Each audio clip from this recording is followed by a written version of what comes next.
ও স্বামীর বুকে কেন পা দেবে? বলো, কোন বৈষ্ণবী কি স্বামীর বুকে পা দেয়? ও মা, আবার কোন বৈষ্ণবী কি রক্ত খায়? খায়? কথা কন না কেন? খায়? খায় না। কালী যখন অসুর বধ করে, ও মা, অসুর বধ করতে করতে কালীর বসন ভূষণ খুলে গেল।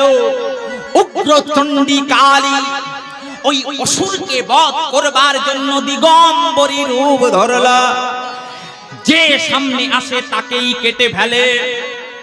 কালীর আমার রাগ, রক্ত চণ্ডালী বরণ ধারণ করেছে। ওমা, কালীর ভয়ে এই ত্রিভুবন কেঁপে উঠল। সমস্ত দেবতারা শিবের কাছে গেল। শিবকে বলে, ওহে মহাদেব, কালীকে রক্ষা করো। শিব বলে, আমার বাবারও ক্ষমতা নাই কালীকে রক্ষা করার ভাই। তখনই দেবতারা বলে, বলে ওগো মহাদেব,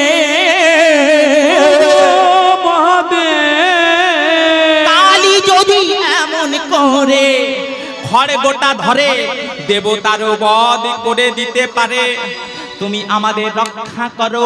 শিব বলে, কোনো উপায় নাই, একটা উপায় আছে ভাই। আমি যদি শিব হয়ে কালীর চরণ তলে যেতে পারি, কালী যদি একবার আমায় দেখে তাহলে তার রাগ ঠান্ডা হতে পারে।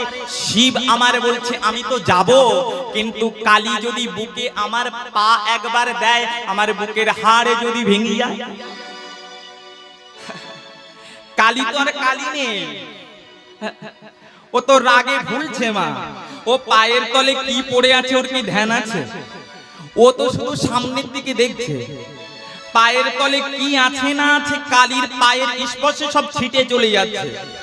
শিব আমার বলছে, ওই কালী যদি রাগের চোটে আমার বুকে পা ফেলে, ওই পা ফেললে তো আমার হাড় ভেঙে যাবে। আমি কি করে কালীর পায়ের তলে যাব? আমি পারবো না। দেবতারা বলে, শোনো শিব, তোমার নাম শিব, তুমি হয়ে যাও সব। সব মানে কি মা? মরা। সবকে তো মরা বলে নাকি? বলে না সব দেহ, মরা দেহকে কিন্তু সব বলে। তাই দেবতারা শিবকে বলে, ওহে মহাদেব, তুমি সব হয়ে যাও, অর্থাৎ তুমি মারা যাও। শিব একটা সবের রূপ ধারণ করে রাস্তায় শুয়ে আছে, আর কালী চলছে মা। চলতে চলতে যখন কালীর বাম পা শিবের বক্ষে পড়লো, কালী আমার মনে মনে ভাব